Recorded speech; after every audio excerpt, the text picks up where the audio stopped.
فاعوذ باللہ من الشیطان الرجیم بسم اللہ الرحمن الرحیم یرفع اللہ الذین آمنوا منکم والذین اوتوا العلم درجات صدق اللہ العظیم. ٹیم ډېر کم دی. الله تعالی فرمای چې تاسو کې چې چا ایمان وروړی وي او موږ طرف نه ورته علم حواله شوی وي د دوی به الله تعالی درجې پورته کوي او دا موږ باندې لکانو دارالعلوم حقانی د چې براو دا مخامخ لیکلی و د شیخ الحدیث رحمت الله دور کې مولانا صاحب د نواز اسرت صاحب خبر وکړه ستاسو ذوق دپاره موضوع خو بله ده خو زه به د دوی دوه خبرې مختصر وکړم. نواز اسرت صاحب یاره زه تمامې مې تاسو په دې ریډیو سټیشن کې په کوم عهده یې یاره وایي تشبیهن نه ویم خو تاسو د اکابرین دي وایي زه ګناهګارو اکابرینو کې یم نو ما ورته اکابر مجرمي هل یمکرو فیه نو ما ورته مې وایي ډایرکټر راته خلک وایي ما ته نواز اسرت صاحب یو شی بل دی تو تاسو خو ډېر ضعیف شوئ اوس څه کار دی اوس درود شریف صرف یم ویل دګ یو کارنل صاحب کو سو دی با کارنلانو سره تعلق سخریم کارنل صاحب نو هغه تقریبا 1.25 کروڑ کو سم در درود شریف وی وای زمې کدي مرګ نه مخکې دوره سیدم بیا ما دیوی زوی ریډیو سټیشن کې راستم درېمه خبره آزاد کشمیر کې دیګي دوره جوړه شو دارالعلوم مکانی دراله نو کانیه کې د سپیکر سٹارټ کول ډیر ګران کارو هلو باندې خو پابندي وا لبیک موینو شهج نو اوس موږ به داسې خبره کوله چې اوس یو ځل به خلینو هلو خاطر یکدم ساده صدر آزاد کشمیر عبدالقیوم خان سے باغرز کې صدر سے در شو صدر عبدالقیوم خان آزاد جموں کشمیر لغم ناستو ما ته یو کسو کوي وانا سے ناسته هلو مویا وې دا هل چې کوم د انګلیش کې جهنم ته وي هلو جهنمی هم دي جهنمی نو ای ما هلو په دې بیا سبحان الله الحمدلله دا وي دا راته یاد دي بیا دا یو اخیری خبره کوم هغه وی ز سټیشن کې راستم ډایرکټر ما دی کې باقاعده یو خبر رااله یو خان دا غزلالو نواب انا وی چیرې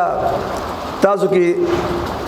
معصوم حمدانی دی کې سنینو حمدانی راته یاد دي دا ډېره پخوانۍ خبره ده. حمدانی سے څوک دی ناتخوان مشهور نو ورته ناتخوان خو جی موږ سره ډېر غټ ناتخوان دی د کشمیر خلک ډېر تعریف کوي بین الاقوامي شخصیت دی غریب غونته نو موږ دیوی چې هغه لګرا ماده ملاو شي نو موږ هغه بس خبر واستلو ډایرکټر متلا ټول اطلاع ملاو شو په منډه راو چې دا نو سلیدوم ورته حمدانی سے تاسو سره کس کار دی اکاس وې دا ټول کې دې خبره کوم ما ته پیغمبر صلی الله علیه وسلم بیګا د شفرالو ما ته دې عمرې داسته وي حمدانی سے एकदम په ډړا شو بار پاسو عزت زمو عمرې تا او نات خبره کوله بس باروال موږ د حمدانی سے خو خسړې دې پاسه دوله جاړي وړي او پیغمبر سم پیشکش ولې ټوکرا وړي بیا حمدانی سے د مدیر په ملت زاهد د پوسو کو دا ته وای اسی صاحب بس هغه وی زلاله بیا بس وسره خبرو کوزا سیف سره ویلاړو په بل ورځ باندې بیا اخان نالو چې حمدانی صاحب کین ورته आवाज وکي حمدانی صاحب بیا ټیک ټاک رالو ګیله مینه نو بیا نواب وی چې دا چل دی د کشمیر لوی نوابانو کې وای هغه وی چې را پرون ماته پیغمبر سم فرمایي چې دا وای چې د عمرې په تیاریو کې دته ټیکټ بتالي زمانہ پاره بیمار سکیډو پاسپورټ سره زده په برابر شي خو دنه چې به تاسو کو د جواب رانو کو بیګا بیا پیغمبر سم تشریف راوړو ما دې چې د کور عالم چې کم دې کې شامل کړي ښا د دوی چې ما دې تاسو کو انټرویو به دواشته چې باید ته وایا چې تاسو اول وی چې نظم اوس وېزم وایسه کې پیغمبر سم قرآن کریم دا فرمایي چې د وادي په خیال ساتي او ما قرآن سره واده کړی دوه په یوځای او زموږ غریبی ده نو مې پیغمبر سم څنګه زما سفارش کو د بل چېونو کو د قرآن نو بل شپه پیغمبر سم بیا وی ذکر له مکه شامل کړي د دې امتحان ولکه نو چې دی واده پوره کوي کې نه پوره کوي نه بس هغه پمنډه پاس وې نظم په جړا شو بیا رالو وې زو زما دا د درود شریف برکات بهرحال دا ډېر لوی دلته کې بچي ورس کېدو اجتماع به ورس نوم به بیا بدل کړي مو حتی الله شاه غیث رحمت الله په وجه باندې دا اجتماع چې کوم دی نو اجتماع چې به کېدل ته به پېښور مریدان راتلو دا واقعي انشاءالله به راشي دا مریدانو به تاسو ته پته یې بني نن دا خبره دلته کومه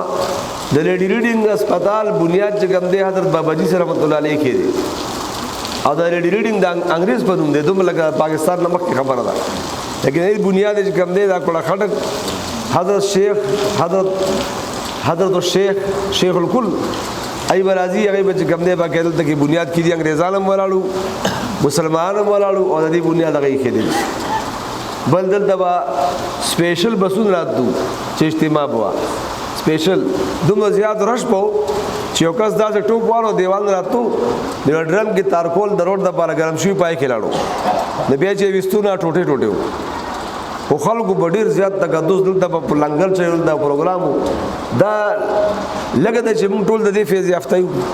ټول څو بچو موږ د خدای پاک دا طریقه هم کتري نه خو لګل موږ د داغه د مریدان چې کوم دي زموږه مشرانو نکونو د دې مریدان چې کوم دي زموږ نکونو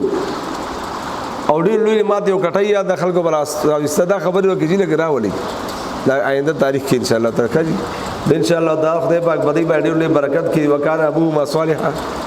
خبره ده ان شاء الله تعالی دې دبا خدای پاک دا کتابونو زوق زدا یو زوق پوری کار دی دا ډېر زیات خلک لګي تانوی رحمت الله علیه حضرت شیخ سمیع رحمت الله علیه فرمایل چې 40000 صفحو باندې صرف وصایا لیکلي او 2000 کتابونه یې باقاعده لیکلي دي نو دا ډېر لوی فضل دی به ان شاء الله خدای دې عمر ورکړي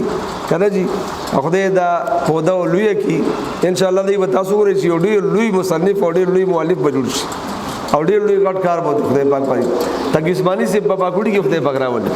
واخر دعوانا الحمدلله رب العالمین